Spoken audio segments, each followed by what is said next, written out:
I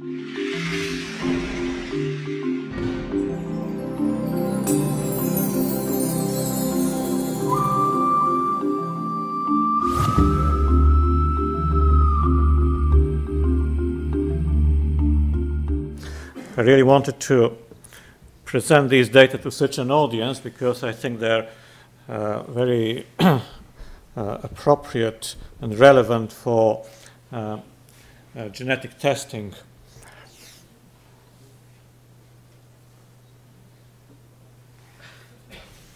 So now the full spectrum of medical consequences of many of the CNVs that we analyze is not known. Now for some of them it's not a problem, like 22q, the VCFS region, we know of the consequences, everything is well described. But for those CNVs that do not have a full penetrance, and most of them don't have full penetrance, we probably know very little. And it's because there is a bias in the way data are collected. For example, most information is collected from people who are referred for genetic testing. So by definition, they are affected people. But what about their relatives who are also carriers? We don't quite know what diseases, what problems they have. Also, the available data is mostly from children, so we don't know what is the effect of these CNVs in later age, in adults. And also, most data is not collected systematically, so one team tends to report data on one CNV that is of their special interest. And it's difficult to compare the rates of particular disorders between carriers of different CNVs because they were recruited in different settings. So the UK Biobank gives us an opportunity to answer some of these questions. So just briefly how the UK Biobank functions. It's an open access resource, so any researcher can ask for approval to have access to the data. The people who designed this project wanted to recruit a large number of individuals in their middle age. So the age range is from 40 to 69. And okay, it's probably better to have a sample of people when they're young and follow them up, but then we'll have to wait too long. Whereas if we recruit people who are already in their 50s, 60s, and 70s, then we'll get lots of diseases in the next few years, unfortunately. So what happened is that they actually sent invitations to 9 million people in the UK, but only about 500,000 took part, which tells us that the population in the UK Biobank is biased. And in fact, they're healthier and they're wealthier. So the proportion of people who took part that have been to university is higher than the general population, and their rates of medical disorders is lower than that in the general population. So this needs to be taken into account when one interprets any findings from the UK Biobank. It's a huge resource. You probably know these people have answered multiple questionnaires, they've been measured, and their hospital records are available, or rather linked. All data from the UK Cancer Register are available. And when they were screened, they underwent a lot of tests. These are just examples of the sort of breadth of phenotypes that were collected: hand grip strength, birth weight, certainly things like weight and waist circumference and pulse rate and blood pressure. And the laboratory results on 30 biochemical tests have just come out in the last few weeks. And there is a plan to image with MRI about 100,000 people, and that's going ahead very well. This is the spread of ages of participants, and they were recruited, well, the recruitment started over 10 years ago, so actually currently their ages are about 10 years longer, 10 years older, and lots of them have started to die, and we know what they have died from, because again death certificates are linked to the database. Because it's such a massive number of people, everything, all the data there have this beautiful distribution. So this is the distribution of BMI in men and women. It's just all of them tend to be perfect. And if you expect normal distribution, you get a normal distribution in this sample. And if there is even a tiniest effect size, you'll pick it up. So all the participants were genotyped on Affymetrix arrays. They use this 96 plate format, so 96 people genotyped on one array, and in fact they were genotyped in batches of about 4,600 individuals. So we wanted to analyze the CNVs of the whole biobank, and the way we proceeded was by downloading all the cell files from the website. Then we used the so-called Affymetrix Power Tools software to produce the intensities, and after that we used PenCNV. Now, we didn't use a second method, and this we can be criticized for that, but we have historically had very good experience with PenCNV, and also the time it took to analyze the data was quite long, so I didn't really want to waste any more time in using a second algorithm. So this is what you get from the LRR and the B allele frequency. Here you can see very clearly a very large deletion. In fact, we think it's just in the blood cell line in this individual is too large to be true. This is the whole genome. This is just an image to give you an idea of what the data look like. We did a lot of quality control. This slide shows you the distribution of the number of CNVs per individual.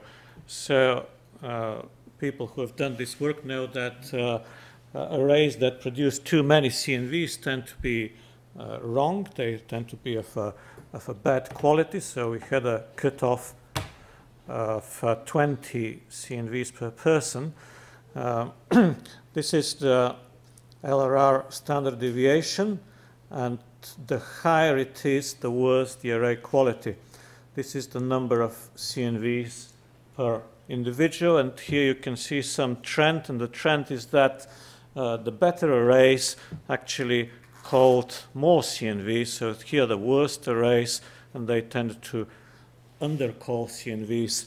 However, this applied for smaller CNVs, whereas the CNVs that we're interested in, the large pathogenic CNVs, it looked like they were confidently called even on worse arrays.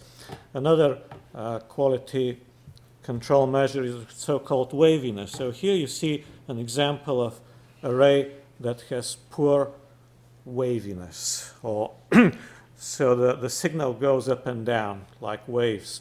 So here, is this a deletion? So for the inexperienced person, that might look like a deletion, but actually it's just an extreme waviness here, and that is, there is nothing there. So arrays with poor waviness were actually outliers. You can see examples here of high waviness, and they tend also to produce too many CNVs per person. So these were also excluded. So after exclusion, we actually lost only about 5% of arrays, which is very good in my experience. So the quality of genotyping done by the biobank, I would say it was extremely good. So these are the CNVs that we wanted to call, and these are all the usual suspects, so to say. I hope everybody's favorite CNV is on the list. There were a total of 92. We followed the kind of known papers by Coe et al. And Ditwald et al. Who produced these lists. And before I started believing any results, I wanted to make sure that we were producing good quality data. So one of my tests was, how do the frequency of the CNVs called in the UK biobank compare with frequency of CNVs done in other control populations? So we used control populations for CNVs that we published earlier on about 20-something thousand individuals.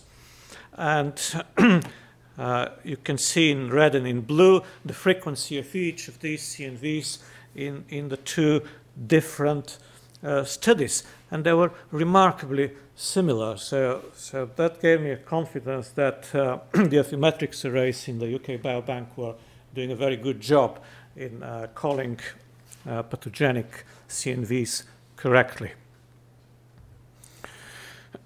Another kind of sanity check for me is to make sure that people who carry CNVs at 17p12 have neuropathies.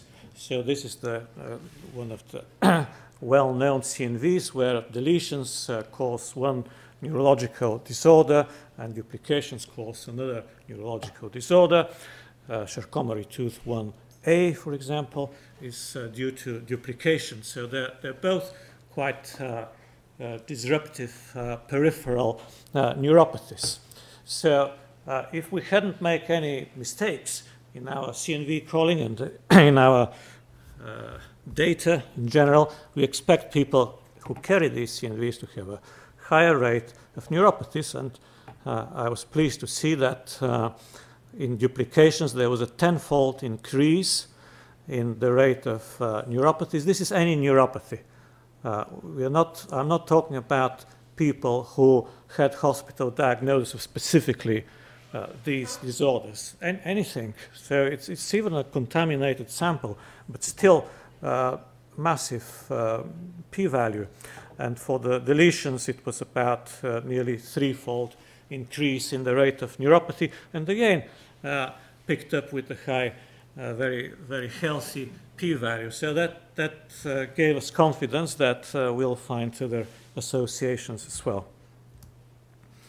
So we wanted to examine medical phenotypes. So how do we do that? So just to tell you that the biobank collected first self-report data on diseases. So people reported in the assessment centers 445 different disease categories. Then the biobank released data on ICD hospital diagnosis, and there were a total of 11,000 possible ICD-10 codes. There were, as I mentioned earlier, death certificates. At the point when we analyzed, there were about 14,000 people who had died. Cancer registers also had ICD-10 diagnosis. Luckily, these are the same ICD-10 diagnosis. So we picked up the codes from any of these sources. GP records are coming up, but are not yet available. They'll probably give us even more information about some milder diseases that do not end up in hospital. So because there were so many possible diagnoses, I wanted to simplify the analysis. I didn't want to produce data on 11,000 phenotypes. So I wanted to shrink the data as much as possible. So this is my own way of shrinking the data, and people might disagree and might want to conduct their own analysis. But we present the codes that we use to simplify the data. So we shrunk all this information to 58 common phenotypes. Common meaning at least 2,000 people had one of these diagnoses. So an example here is arrhythmia. So all arrhythmias I put together. So here are actually the individual numbers of arrhythmias according to subtypes. So the most common one is atrial fibrillation, really. But there are other types of arrhythmias with quite a lot fewer people. So all these create my diagnostic code of arrhythmia. This is what the full data looks like on ICD. So that they're actually in 4 different levels. So if you click on each of these things, for example, circulatory system, there are 3 further levels down to detail exactly what type of disorder is. So we actually used level 2 if people are interested. This is the list of 50 medical phenotypes, strictly medical. The psychiatric phenotypes are not there. We know that these CNVs increase risk for schizophrenia. We have also shown that they increase risk for depression. We have not yet analyzed things like dementia, epilepsy, and other neuropsychiatric phenotypes.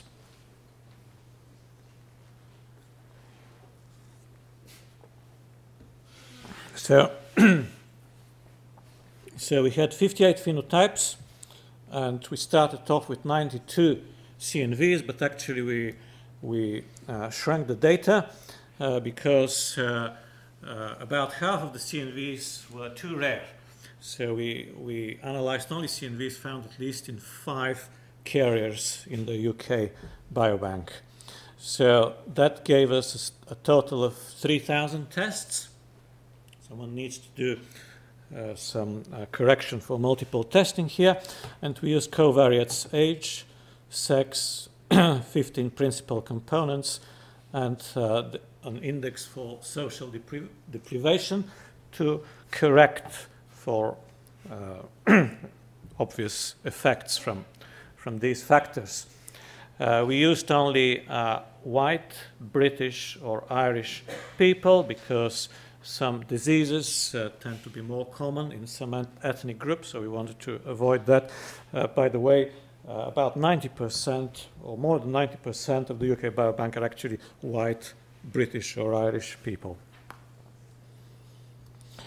So first, this is a summary of all 3,000 tests according to the number of p-values. So there was this peak here towards significance. So we knew that we were going to get lots of significant results. The next slide shows the effect of being a carrier of any of these 54 I was going to say, but I notice here that this is actually restricted to 49 rare pathogenic CNVs. We tested 54, but 5 of them are too common, so they were excluded from this analysis. So these are proper pathogenic CNVs that we are interested in, including all the schizophrenia CNVs. So if you're a carrier of any one of these CNVs, what is your chance of being ill? The black vertical line here is odds ratio of 1, or in other ways, neutral. So all these are significant, all these phenotypes. And the top phenotype is actually hypertension. And dying is another phenotype, and that was pretty common in CNV carriers. And here you also have diabetes, the neuropathies I noticed, but we also noticed a high rate of renal failure and respiratory problems, COPD, heart problems, and that's more renal failure and arrhythmia and anemia. So it's actually common disorders, mostly cardiometabolic, but also renal and respiratory disorders were common in carriers of CNVs. So these were all highly significant, but of course and you are more interested in specific CNVs, not CNVs as a group. So we also provide results for each CNV and each of these phenotypes. So they would look like something like this. This was, by the way, published in Journal of Medical Genetics. So the way the data are presented is according to the strength of the p-value. So on the left of this black line, all these results are significant. So if you are, so this slide shows what is the risk of dying if you're a carrier of one of these CNVs, and rather surprisingly for me, 16p13 duplication was the most significant one. Well, it's only a risk ratio of 2, but because it's a fairly common CNV, it was the most significant, whereas the 3q29 duplication had the highest risk of dying during this 5-year follow-up of patients. All possible combinations are available at this website, and I'll try and link to it in a second, so that and I'll try to keep it up and to update it when new data becomes available. So I would encourage people, if they wonder what a CNV does to the medical health of a patient, to check what the UK Biobank tells us. So this is, as you know, one of the nasty CNVs, the deletion of 16p11.2. There were 110 carriers in the UK Biobank, and on the left of the red line, all these associations are significant. So we have things like, well, we expected obesity and diabetes to be there, but it's quite a lot more phenotypes that are caused by this CNV. And just another example, the duplication at the same locus, 131 carriers in the UK Biobank, less pathogenic as one would expect, but still there were, 7 or 8 significant phenotypes. So let me see if I can just advertise the website. So we have all the data in a repository at this address, Kirov at Cardiff, and on the bottom here we'll provide data on various analyses. So these are the medical phenotypes, and for example, if you want to see what the 1q211 deletion does to medical phenotypes, you obtain this graph. And if if I have the time and strength, I'll try and keep up this website going.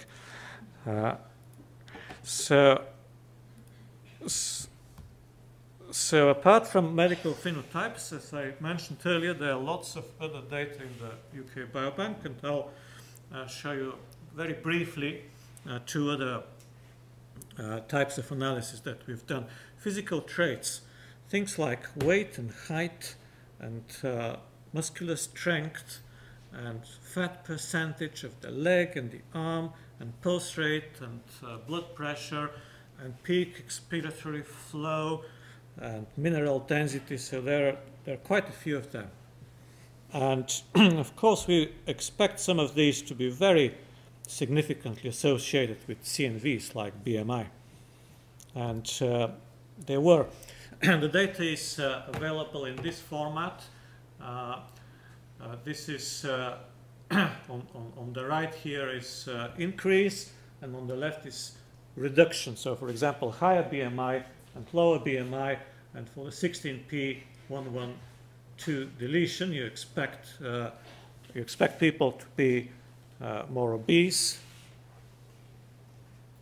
and shorter, and that's exactly what we found. So you can see the 95% confidence intervals, very tight here. Everything here is highly significant, and we have got these graphs for each one of the analyzed CNVs. And some of them, as we expected, show these mirror phenotypes, so deletion versus duplication causing opposite phenotypes. And finally, the cognitive tests. People in the UK Biobank were asked to do various cognitive tests. These tests took only a few minutes, so they're not very good tests. Well, some of them are good, but on the whole, they didn't have time to examine the cognitive performance in great detail. So digit span is not a very informative test, in my view. This is pair matching to remember these combinations, these figures, and then the cards are turned over, and you have to try and remember where these crosses or circles were. There is a test of fluid intelligence of 13 questions, and people had 2 minutes to answer them. And I like this question to show to audiences. When I show it to an audience in the UK, they always get it right. But I struggled a bit with finding the right answer here. And I expect people whose first language is not English might also suffer slightly to find the correct answer here. By the way, what do you think is the correct answer? C. Trail making. Yeah, so there are tests like this, but also tests to do with numeracy and logic. So there are 13 tests. So it's a good test. And the standard trail making and reaction time is how quickly you take to react to something on the computer. And this is also published data, and the data is available for every CNV. So if you, that's again, maybe in case I didn't make it very clear, these are healthy people. The vast majority of them probably do not know that they carry a CNV. And some of them have been to universities and have jobs and so on. But still, they do show, in many cases, subtle problems. We've seen the medical problems. They also have subtle cognitive problems. So for some CNVs, they are more pronounced. For other CNVs, practically non-existent. Here is the 15q11 deletion. Because there were so many people, you can see that the confidence intervals is almost invisible here. They universally perform worse on cognitive tests there. But the difference is small, the difference is tiny. But because of the size of the sample, we can see. So I think this resource should be very useful for counseling, especially for family members who are unaffected but carry a CNV. They might want to know, and you might want to know, what sort of medical disorders they'll develop later in life. This could be helpful for prevention, for prophylaxis, and whether it's useful for them or not, I don't know, but it's certainly useful for us to know that even if somebody is healthy and functioning normally, there will be some effect from the CNVs on their cognitive function. So that was my last slide. Thank you.